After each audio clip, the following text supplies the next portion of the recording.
नमस्कार। जीएसबीटी क्लासेस में आपका स्वागत है। हम लोक देवताओं के बारे में चर्चा कर रहे थे। आज एक और महत्वपूर्ण लोक देवता के बारे में बात करते हैं और वो लोक देवता है वीर कल्लाजी राठौड़। वीर कल्लाजी वीर कल्लाजी राठौड़ वीर कल्लाजी राठौड़ के बारे में आज हम चर्चा करते हैं। वीर कल्लाजी राठौड़ हैं, वो कहाँ के हैं, वीर कल्लाजी राठौड़ को लोक देवताओं की श्रेणी में क्यों माना जाता है, उनकी पूजा किस रूप में होती है, इन सब के बारे में हम चर्चा करेंगे। और लोक देवताओं में वीर कल्लाजी राठौड़ एक महत्वपूर्ण लोक देवता, एक बड़े लोक देवता के रूप में पूजे जाते हैं। तो देखिए, सबसे पहले बात करते हैं इनके जन्म की। तो वीर कल्लाजी राठौड़ का जन्म विक्रम संवत 1601 कब हुआ था? वीर कल्लाजी राठौड़ का जन्म विक्रम संवत 1601 को हुआ था। और विक्रम संवत 1601 में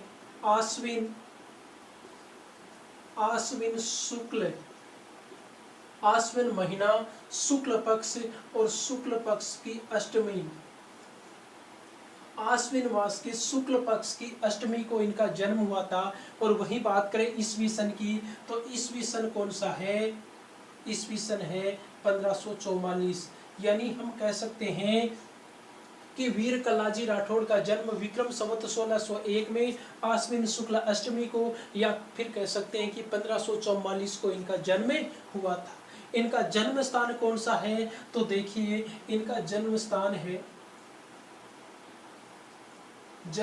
है सामियाना। कौन सा गांव है? जन्म स्थान है सामियाना। अब ये सामियाना कहाँ पर पड़ता है? तो देखिए, सामियाना पड़ता है मेड़ता नागौर में। कहाँ पर पड़ता है?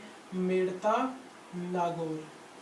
सामियाना गांव कहाँ पर पड़ता है? सामियाना गांव पड़ता है मेड़ता नागौर में पड़ता है। इनके पिताजी के नाम की बात करें तो देखिए, इनके पिताजी का नाम था, कई जगह अचल सिंह मिलता है, तो कई जगह इनके पिताजी का नाम क्या मिलता है? कई जगह नाम मिलता है आस सिंह। अब ये आस सिंह या अचल सिंह कौन थे?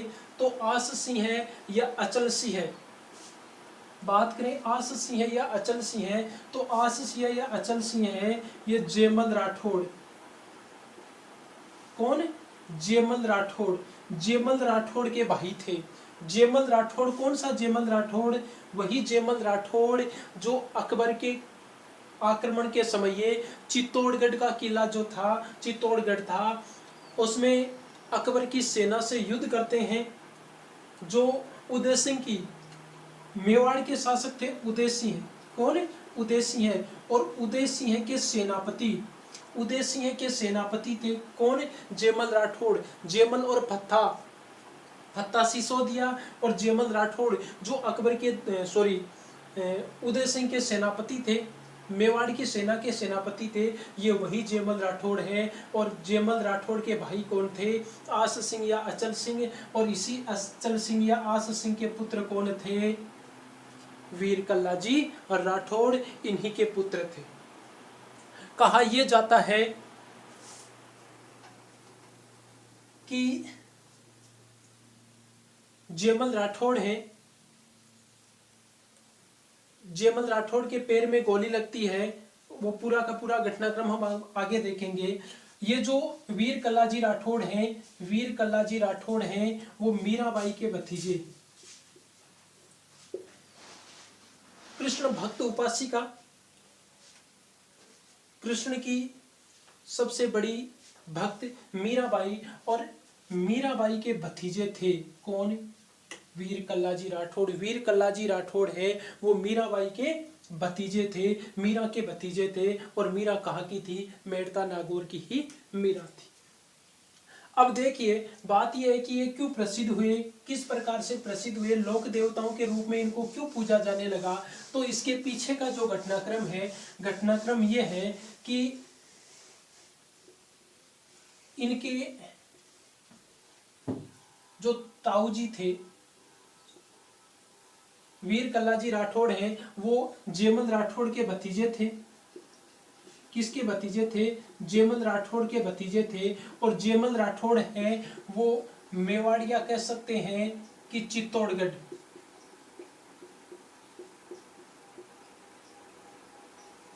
चित्तौड़गढ़ में यहाँ पर ये सेनापति थे, यहाँ की मेवाड़ी सेना के सेनापति थे। 1567 में 1567 में चित्तौड़गढ़ पर आक्रमण करता है। कौन करता है? अकबर। 1567 में अकबर की सेना है वो चित्तौड़गढ़ पर आक्रमण करती है, घेरा डाल लेते हैं। इस समय उदय सिंह है, ये उदय सिंह यहाँ से निकल जाते हैं। उदय सिंह को कह दिया जाता है कि आप यहाँ से निकल जाइए, आप यहाँ से कहीं दूसरी जगह चले जाइए। और तो ये चित्तौड़गढ़ किले से उदय सिंह निकलकर चले जाते हैं यहाँ से। और चित्तौड़गढ़ का घेरा आकर कौन डाल लेता है? अकबर डाल लेता है। और चित्तौड़गढ़ का जो किला था, इसके जो प्रमुख प्रवेश द्वार थे उन सभी को बंद कर दिया जाता है, सभी को बंद कर दिया जाता है। और इस समय यहाँ पर सेना का नेतृत्व कौन कर रहे थे? चित्तौड़गढ़ में सेना का नेतृत्व कर रहे थे, एक तो थे जेमल राठौड़ और दूसरे कौन थे? फत्ता। जेमल राठौड़ और फत्ता सिसोदिया। अब कहते हैं कि जब इन्होंने देखा कि ये आक्रमण करेंगे अपने ऊपर, तो ये किले के दरवाजे हैं उनको बंद कर लेते हैं। तो उस समय अकबर किले की जो प्राचीर थी, जो दीवार थी, उन पर आक्रमण करना शुरू कर देता है तोपों के माध्यम से, जैसे भी। अरे उस समय होता क्या है, जब दोनों सेनाएं आमने सामने होती है, उस समय अकबर है, अकबर की बंदूक से गोली चलती है। किसकी बंदूक से गोली चली? अकबर की। अकबर के पास में एक बंदूक थी जिसका नाम था संग्राम। अकबर के पास जो बंदूक थी उसका क्या नाम था? उसका नाम था संग्राम। इस संग्राम नामक बंदूक से अकबर क्या करता है? गोली चलाता है, गोली चलाता है। और वो गोली किसके लगती है? वो गोली लगती है जेमल राठौड़ के पैर में। जेमल राठौड़ के पैर में वो गोली लग जाती है।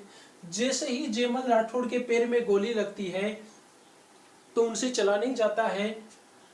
इस घटनाक्रम को कौन देखते हैं? इस घटनाक्रम को वीर कल्लाजी राठौड़ है वो देखते हैं। तो वीर कल्लाजी राठौड़ क्या करते हैं? वीर कल्लाजी राठौड़ है वो जेमल राठौड़ को अपने कंधों पर बिठा लेते हैं।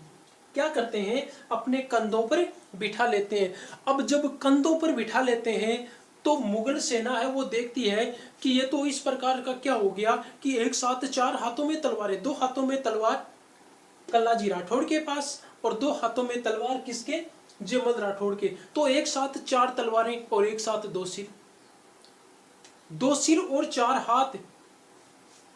उनको अजीब सा लगता है, विचित्र सा लगता है।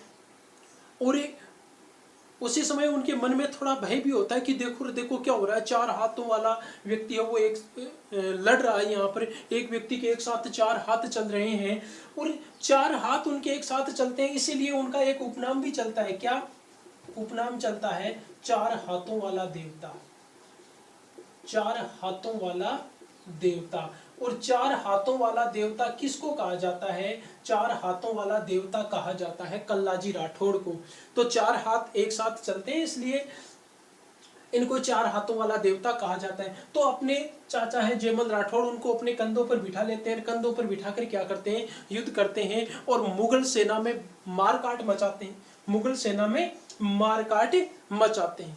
उसी समय जब ये इस प्रकार से युद्ध करते जा रहे थे तो कहते हैं कि जब तलवारों से ये अपने विपक्षी सैनिकों को, मुगल सैनिकों को काट रहे थे, उन पर आक्रमण कर रहे थे, उस समय मुगल सैनिकों की तलवार से इनका सर कट जाता है। क्या होता है? इनका सर कट जाता है। किन का कट जाता है? कल्लाजी राठौड़ का। कल्लाजी राठौड़ का सर कट जाता है। अब जब इनका सर कट गया तो सर कटने के बाद में भी ये युद्ध करते रहे। सर कटने के बाद में भी ये क्या करते रहे? अकबर की सेना पर तलवार चलाते रहे। और इसीलिए इनको एक नाम और इनका उपनाम है, वो क्या है? कबंध। देखो कबंध क्या होता है, कबंध वो होता है शीश रहित जो धड़ होता है, शीश रहित जो धड़ होता है उसे क्या कहा जाता है, कबंध कहा जाता है। क्या कहा जाता है, कबंध कहा जाता है।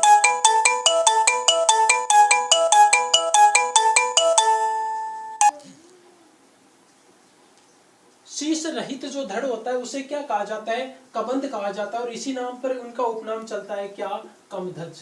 इनको क्या कहा जाता है, कमधज कहा जाता है। इनको क्या कहा जाता है, कमधज कहा जाता है। तो इनका एक उपनाम और क्या है, एक तो है 4 हाथों वाला देवता और एक क्या है, कमधज। अब देखिए तो मारकाट उसके बाद में भी मचाते हैं और उसके बाद में कहते हैं कि इनका जो धड़ है, शीश रहित धड़ जो कबंध है, वो कहते हैं कि कहाँ पहुंच जाता है, ये पहुंच जाता है रुंडेला नामक स्थान पर। कहाँ पर इनका जो धड़ है वह जाकर गिरता है, तो धड़ जाकर गिरता है रुंडेला नामक स्थान पर। और इसी रुंडेला नामक स्थान को इनका क्या माना जाता है, इनका आदि स्थान माना जाता है। क्या माना जाता है, इनका आदि स्थान माना जाता है। रुंडेला नामक स्थान पर इनका शीश जाकर, इनका सॉरी धड़ जाकर गिरता है। अब देखिए एक कथा इनके बारे में चलती है, लोक मान्यता है। कहते हैं कि हालांकि वैसे इनका विवाह नहीं हुआ था, लेकिन इनकी जो छत्री है उसके पास में ही इनकी जो पत्नी थी, इनकी पत्नी माना जाता है किसको, कृष्णा कुंवरी को। इनकी पत्नी कौन थी, कृष्णा कुंवरी। अब ये कृष्णा कुंवरी कौन थी, पहली बात तो ये, तो देखिए कृष्णा कुंवरी है वो शिवगढ़ के शासक थे। एक जगह थी जिसका नाम था शिवगढ़, और शिवगढ़ के शासक थे राव कृष्णदास जी। शिवगढ़ के शासक कौन थे, राव कृष्णदास जी। तो कृष्णा कुमारी है वो शिवगढ़ के शासक राव कृष्णदास जी की पुत्री कह दीजिए, चाहे शिवगढ़ की राजकुमारी कह दीजिए। तो राव कृष्णदास जी थे, इनकी कौन थी, पुत्री थी। इनकी पुत्री थी कौन, कृष्णा कुंवरी, और ये राजकुमारी। कहते हैं कि वीर कल्लाजी राठौड़ ने और इससे कृष्णा कुंवरी ने एक बार एक साथ क्या किया था, भीलों का दमन किया था। किसका दमन किया था, भीलों का दमन। किसका दमन किया था, भीलों का दमन किया था। एक साथ भीलों का दमन किया था। और दोनों कौन, कृष्णा कुंवरी और वीर कल्लाजी राठौड़, दोनों एक दूसरे के युद्ध कौशल से, जब दोनों युद्ध कर रहे थे तो उस युद्ध कौशल से दोनों एक दूसरे के युद्ध कौशल से काफी प्रभावित हुए और दोनों ने उसी समय निश्चय कर लिया था कि वो एक दूसरे के साथ में परिणय सूत्र में या वैवाहिक सूत्र में बंधेंगे। कहते हैं कि दोनों एक दूसरे से प्रभावित होकर ये एक दूसरे को वचन दे चुके थे, वैवाहिक सूत्र में बंधने का वचन दे चुके थे, लेकिन उनकी शादी से पहले ये घटनाक्रम घटित होता है। तो कहते हैं कि वीर कल्लाजी राठौड़ हैं वो अपनी होने वाली पत्नी को जो वचन दिया गया था, उन वचनों के कारण अपने धड़ के साथ में कहां पर पहुंचे थे, कृष्णा कुंवरी के पास में पहुंचे थे। कृष्णा कुंवरी के पास में पहुंचे थे। उस वचन को पूर्ण करने के लिए वो कृष्णा कुंवरी के पास में पहुंचे, और कृष्णा कुंवरी के पास में जब वो पहुंचे तो कहते हैं कि कृष्णा कुंवरी के पास में पहुंचते ही उनका जो धड़ है वह गिर गया था, और कृष्णा कुंवरी भी कल्लाजी राठौड़ के साथ में सती हुई थी। कृष्णा कुंवरी है वो भी कल्लाजी राठौड़ के साथ में सती हुई थी, कल्लाजी राठौड़ के साथ में सती हुई थी। और कहां पर हुई थी, रुंडेला नामक स्थान। कहां पर, रुंडेला नामक स्थान। तो कहते हैं कि आदि स्थान इनका कौन सा माना जाता है, आदि स्थान इनका माना जाता है रुंडेला नामक स्थान। किनका, वीर कल्लाजी राठौड़ का। और इसी रुंडेला नामक स्थान पर उनकी जो पत्नी थी कृष्णा कुंवरी, उनकी भी क्या बनी हुई है, उनकी भी छतरी बनी हुई है, उनका चबूतरा बना हुआ है। वीर कल्लाजी राठौड़ हैं, इनको देखिए किस किस रूपों में, किन किन रूपों में पूजा जाता है, किन किन रूपों में इनकी पूजा होती है, कौन कौन से इनके अन्य नाम हैं वो प्रचलित है। तो दो नाम हम इनके पहले बात कर चुके थे। एक तो 4 हाथों वाला लोक देवता, क्या नाम था? 4 हाथों वाला लोक देवता या 4 हाथों वाला देवता। दूसरा हमने देखा था कमधज। दूसरा कौन सा था? कमधज। आगे देखिए इनको क्या कहा जाता है? इनको कहा जाता है शेष नाग का अवतार। क्या कहा जाता है? शेष नाग का अवतार। इनकी जो पूजा की जाती है वो पूजा भी किस रूप में की जाती है? शेष नाग के रूप में या नाग के रूप में पूजा जाता है। किनको? वीर कल्लाजी राठौड़ को किस रूप में पूजा जाता है? नाग के रूप में इनकी पूजा की जाती है। क्यों की जाती है? क्योंकि इनको शेष नाग का ही अवतार माना जाता है।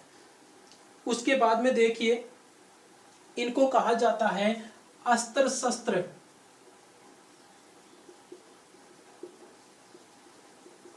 अस्त्र शस्त्र विद्या का पारंगत देवता। अस्त्र शस्त्र विद्या के जानकार थे, अस्त्र शस्त्र चलाने में निपुण थे, इसलिए इनको क्या कहा जाता है? अस्त्र शस्त्र विद्या का पारंगत देवता कहा जाता है। इन्हें बाल ब्रह्मचारी कहा जाता है। क्या कहा जाता है? इन्हें बाल ब्रह्मचारी कहा जाता है। शादी नहीं हुई थी इनकी, बाल ब्रह्मचारी थे।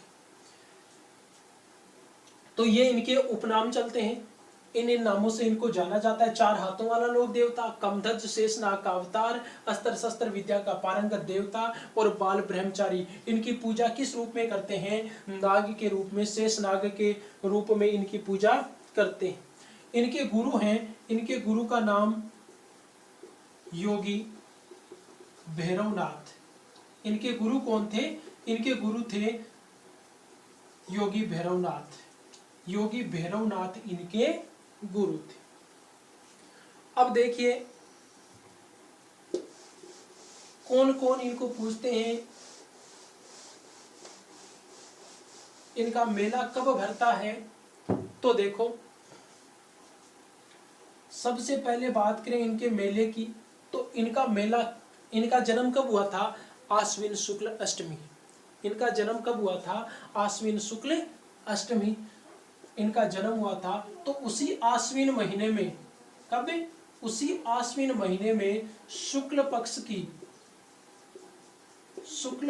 की अष्टमी को, शुक्ल पक्ष की अष्टमी को क्या होता है? इनका मेला भरता है। आश्विन शुक्ल पक्ष की अष्टमी को इनका मेला भरता है। इनके जो प्रमुख मेले हैं वो कहां कहां पर भरते हैं? प्रमुख मेले तो देखिए 2 स्थानों की, एक तो जहां पर इनका धड़ जाकर गिरा था रुंडेला, और एक हमने बात की थी कौन सा? सामियाना। कौन सा? सामियाना। अब जो सामियाना है उसकी प्रमुख विशेषता, यहाँ पर प्रमुख विशेषता क्या है? तो देखिए सामियाना में वीर कल्लाजी राठौड़ की मूर्ति है। वीर कल्लाजी राठौड़ की मूर्ति बनी हुई है। उस मूर्ति की विशेषता क्या है? उस मूर्ति की विशेषता यह है कि वो कैसे पत्थर की मूर्ति है? वो काले पत्थर की मूर्ति है। कैसे पत्थर की? काले पत्थर की। सामियाना में इनकी जो मूर्ति बनी हुई है वो मूर्ति काले पत्थर की है। किस पत्थर की है? काले पत्थर की है। और कहते हैं कि इनकी जो मूर्ति है उस पर क्या चढ़ाया जाता है? उस पर केसर व अफीम। क्या चढ़ता है? केसर और अफीम चढ़ती है। वीर कल्लाजी राठौड़ को किसका भोग लगाया जाता है? तो वीर कल्लाजी राठौड़ को केसर व अफीम का भोग लगाया जाता है। सामियाना में इनकी जो मूर्ति बनी हुई है उसकी विशेषता यह है कि वो काले पत्थर की है। कैसे पत्थर की मूर्ति बनी हुई है? काले पत्थर की मूर्ति बनी हुई है। अब देखिए जो कल्लाजी राठौड़ हैं, कल्लाजी राठौड़ के थान पर इनका जो मंदिर, जो स्थान होता है उसको क्या कहा जाता है? उसको कहा जाता है थान। क्या कहा जाता है? थान कहा जाता है। और यहाँ पर जो जहरीले जानवर होते हैं, जहरीले जानवर कौन कौन से? जैसे सर्प है, बिच्छू है, सर्प बिच्छू वगैरह जितने भी जहरीले जानवर हैं उन सभी जहरीले जानवरों के, जहरीले जीवों के काटे हुए जो व्यक्ति हैं, जिनको काट लेते हैं ये जीव, उस व्यक्ति का क्या किया जाता है? उपचार किया जाता है। क्या किया जाता है? उपचार किया जाता है। इसके अलावा यहाँ पर कहते हैं कि यहाँ पर गुर्दा रोगी, अगर किसी व्यक्ति को गुर्दे से संबंधित बीमारी है तो उस बीमारी का इलाज भी कहाँ पर किया जाता है? यहाँ पर किया जाता है। उस बीमारी के इलाज के लिए किसकी पूजा की जाती है? वीर कल्लाजी राठौड़ की पूजा की जाती है। उसके अलावा देखें तो हृदय रोगी, हृदय से संबंधित जो बीमारी है उसके लिए भी इनकी पूजा की जाती है। इसके अलावा बात करें तो कुत्ते का काटा हुआ, अगर किसी को कुत्ता काट ले तो कुत्ते के उपचार भी, कुत्ते के काटने का उपचार भी यहाँ पर किया जाता है। इसके अलावा यहाँ पर पागलपन,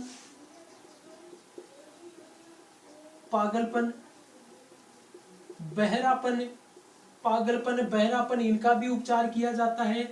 इसके अलावा कहते हैं कि भूत प्रेत, अगर कोई व्यक्ति भूत प्रेत इनसे पीड़ित होता है तो उसका उपचार भी यहाँ पर किया जाता है, उसका उपचार भी यहाँ पर किया जाता है। और उनका उपचार कौन करता है? इनका उपचार करता है जो वीर कल्लाजी राठौड़ का सेवक होता है वो। और इस सेवक को किस नाम से जाना जाता है? सेवक को जाना जाता है किणधरी के नाम से।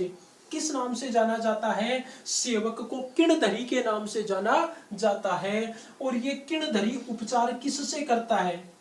ये किणधरी जो उपचार करता है, ये उपचार किससे करता है? तो कहते हैं कि ये तलवार से। वीर कल्लाजी राठौड़ का जो सेवक होता है, जिसे किणधरी कहा जाता है, ये जो उपचार करता है, ये उपचार किससे करता है? तलवार से उपचार करता है। तो ये थे वीर कल्लाजी राठौड़ के बारे में जानकारी। अगले वीडियो में अन्य लोक देवताओं के बारे में चर्चा करेंगे। धन्यवाद।